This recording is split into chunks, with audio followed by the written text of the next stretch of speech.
बुधवार को संसद में वित्त मंत्री निर्मला सीतारमण ने आम बजट पेश किया है 2023 का। उन्होंने कहा है कि बजट की प्राथमिकताओं में 7 बिंदु होंगे जो सप्तऋषि की तरह देश का मार्गदर्शन करेंगे।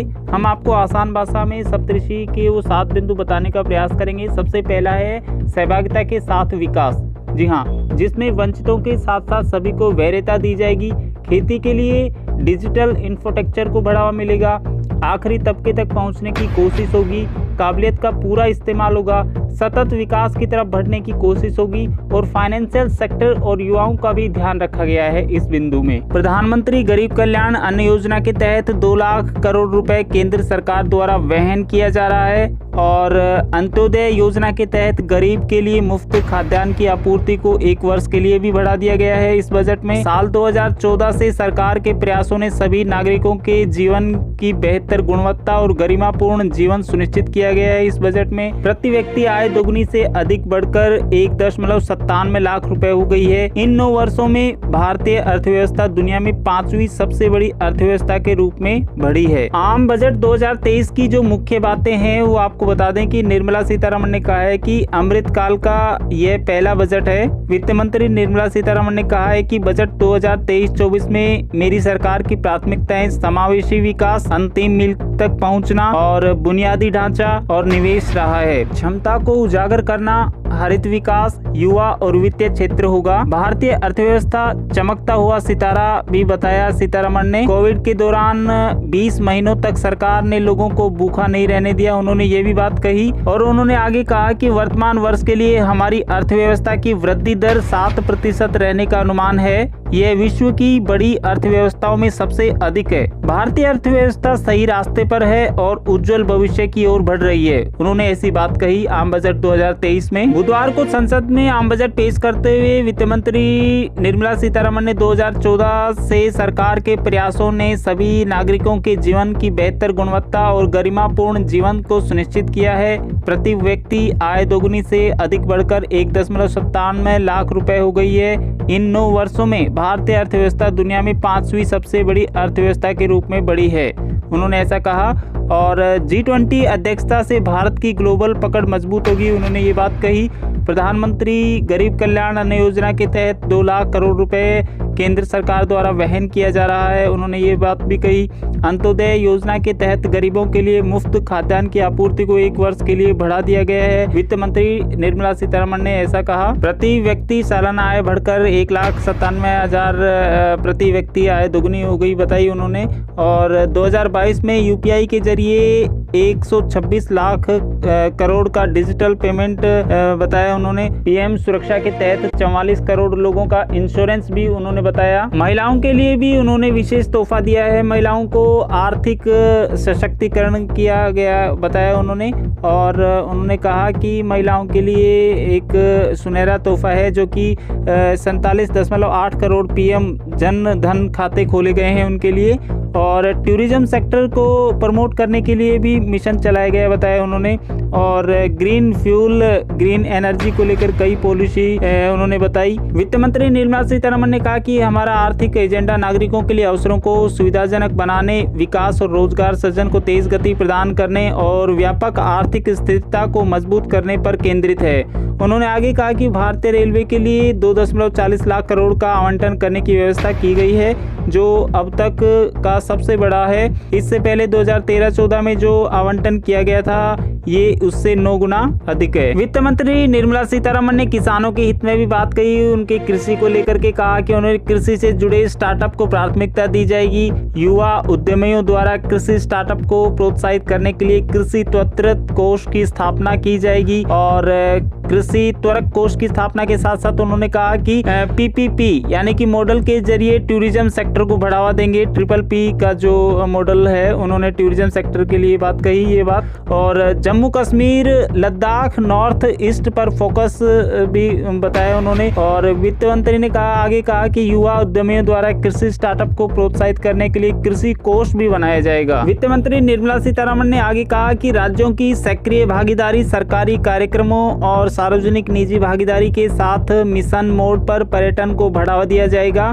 उन्होंने कहा कि देश घरेलू और विदेशी पर्यटकों के लिए अत्यधिक आकर्षण प्रदान करता है। पर्यटन में दोहन की अपार संभावना है। बच्चों और किशोरों के लिए भी राष्ट्रीय डिजिटल पुस्तकालय स्थापित किया जाएगा। और वित्त मंत्री निर्मला सीतारमण ने आगे कहा कि पशुपालन, डेयरी और मत्स्य पालन पर ध्यान देते हुए उन्होंने कहा कि कृषि ऋण लक्ष्य को बढ़ाकर 20 लाख करोड़ रुपए किया जाएगा। निर्मला सीतारमण ने मोटे अनाज का भी जिक्र किया। उन्होंने मोटे अनाज को बढ़ावा के लिए 2200 करोड़ रुपए का फंड बजट में शामिल किया और भारत में जौ, बाजरा, रागी, कट्टू का प्रोडक्शन भी बढ़ाने की बात कही। निर्मला सीतारमण ने अपने बजट में पशुपालन, मत्स्य पालन को लेकर भी फोकस बढ़ाने की बात कही। उन्होंने मत्स्य पालन, पशुपालन को लेकर ध्यान केंद्रित करते हुए कहा कि पीएम विश्वकर्मा कौशल सम्मान पैकेज की परिक्रमा पारंपरिक कारीगरों और शिल्पकारों के लिए की गई है, जो उन्हें एमएसएमई मूल्य श्रृंखला के साथ एकीकृत करते हुए अपने उत्पादों की गुणवत्ता, पैमाने और पहुंच में सुधार करने में सक्षम बनाएगा। उन्होंने ऐसी बात कही। निर्मला सीतारमण ने आगे कहा कि राज्यों की सक्रिय भागीदारी, सरकारी और सार्वजनिक पार्टनरशिप के साथ मिशन मोड पर पर्यटन को बढ़ावा दिया जाएगा। पशुपालन, डेयरी और मत्स्य पालन पर ध्यान देने के साथ साथ कृषि कर्ज लक्ष्य को बढ़ाकर 20 लाख करोड़ रुपए किया जाएगा। संसद में वित्त मंत्री निर्मला सीतारमण ने आगे बोलते हुए कहा कि 2014 से स्थापित मौजूदा 157 मेडिकल कॉलेजों के साथ सह स्थान में 157 नए नर्सिंग कॉलेज स्थापित किए जाएंगे। जी हाँ, 157 नए नर्सिंग कॉलेज का उद्घाटन होगा और फार्मा रिसर्च पर सरकार निवेश बढ़ाएगी और बच्चों के लिए नेशनल डिजिटल लाइब्रेरी का गठन होगा और 6000 करोड़ की लागत से पीएम मत्स्य संपदा योजना भी शुरू होगी और FY24 में खेती के लिए 20 लाख करोड़ लोन का लक्ष्य उन्होंने बताया। फार्मा से रिसर्च इनोवेशन सरकार की प्राथमिकता में उन्होंने आगे कहा कि विशेष रूप से जनजातीय समूहों की सामाजिक आर्थिक स्थिति में सुधार के लिए PMBTTG विकास मिशन शुरू किया जाएगा ताकि PBTG बस्तियों को मूलभूत सुविधाएं दी जा सके। अगले 3 साल में योजना को लागू करने के लिए 15,000 करोड़ उपलब्ध कराए जाएंगे। आदिवासी बच्चों के लिए बनाए गए एकलव्य स्कूलों के लिए सरकार नए शिक्षकों और अन्य स्टाफ की भी भर्ती करेगी। उन्होंने आगे कहा कि ICAR में रिसर्च की जो सुविधाएं हैं उनमें निजी संस्थानों को शिक्षकों को भी रिसर्च करने की इजाजत दी जाएगी ताकि इस सेक्टर में भी अधिक रिसर्च संभव हो सके। पीएम आवास योजना के परिव्यय को 66% बढ़ा करके 79,000 करोड़ किया जा रहा है।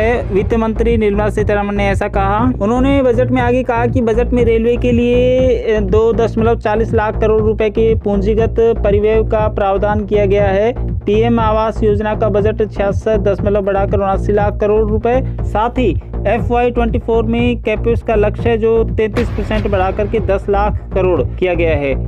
इफेक्टिव कैपेक्स का जो है 13.7 करोड़ रुपए, जीडीपी का 4.5% किया गया है। 50 और एयरपोर्ट, हेलीपैड और पोर्ट के पास पैड या तो बनाए जाएंगे या फिर उन्हें फिर से रिवाइज किया जाएगा। उन्होंने ऐसी बात कही। और ट्रांसपोर्ट इंफ्रास्ट्रक्चर पर सरकार 75,000 करोड़ रुपए खर्च करेगी। शहरी विकास पर सालाना 10,000 करोड़ खर्च होंगे और पूंजी निवेश परिव्यय 33% बढ़ा करके 10 लाख करोड़ रुपए किया जा रहा है, जो कि सकल घरेलू उत्पाद का 3.3% होगा।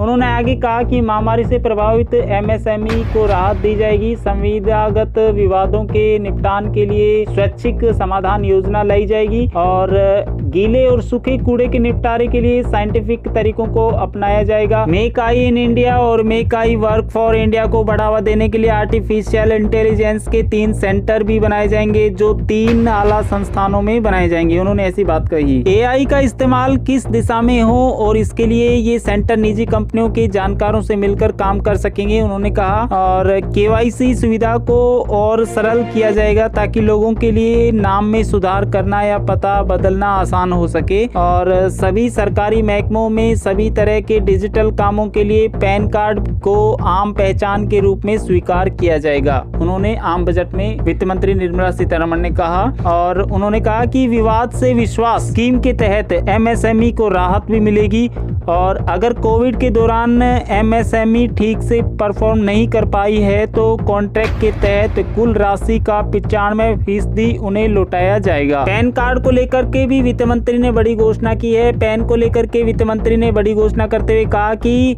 पैन कार्ड अब राष्ट्रीय पहचान पत्र के रूप में जाना जाएगा। इससे पहले पैन टैक्स फाइलिंग के लिए था। आधार केवाईसी के लिए डिजिटल लॉकर का दायरा बढ़ेगा और ई कोर्ट्स के तीसरे चरण के लिए 7,000 करोड़ का आवंटन उन्होंने बताया। ऊर्जा सुरक्षा के क्षेत्र में 35,000 करोड़ रुपए का निवेश किया जाएगा। नवीनीकरण ऊर्जा क्षेत्र में 20,700 करोड़ रुपए का निवेश किया जाएगा, उन्होंने ऐसी बात कही।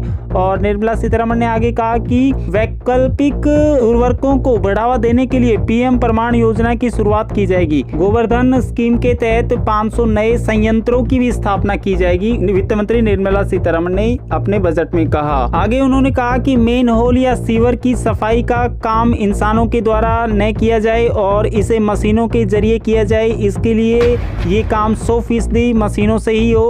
उन्होंने अपनी बजट में यह कोशिश करने की सरकार की बात कही। लैब में बनाए जाने वाले डायमंड में नौकरियां पैदा होने की संभावना है। उन्होंने अपने बजट में कहा कि इस मामले में आयात पर निर्भरता और निर्भरता कम करने के लिए रिसर्च का काम को भी बढ़ाया जाएगा। न्याय मिलने में देरी न हो, इसके लिए भी ई कोर्ट के लिए 7,000 करोड़ का आवंटन किया जाएगा। वित्त मंत्री निर्मला सीतारमण ने कहा कि ग्रीन क्रेडिट प्रोग्राम को पर्यावरण सुरक्षा कानून के तहत लाया जाएगा। पीएम प्रमाण नाम का नया कार्यक्रम शुरू किया जाएगा, जिसके तहत कृत्रिम खाद के इस्तेमाल को कम करके नेचुरल खाद के इस्तेमाल को भी बढ़ावा दिया जाएगा। पीएम कौशल योजना का जिक्र करते हुए उन्होंने कहा कि प्रधानमंत्री कौशल विकास योजना 4.0 की शुरुआत की जाएगी। युवाओं को अंतर्राष्ट्रीय अवसरों के लिए कौशल प्रदान करने के लिए 30 स्किल इंडिया नेशनल सेक्टर खोले जाएंगे। वित्त मंत्री ने राज्य सरकारों के लिए भी बड़ी घोषणा की है। केंद्र सरकार ने राज्यों को 50 साल का ब्याज मुक्त कर्ज 1 और साल के लिए बढ़ाया और 5G लैब एप्लीकेशंस के लिए भी 100 लैब बनाएंगे, उन्होंने ऐसा कहा। और बैटरी एनर्जी स्टोरेज के लिए वायबिलिटी गैप फंडिंग की उन्होंने बात कही।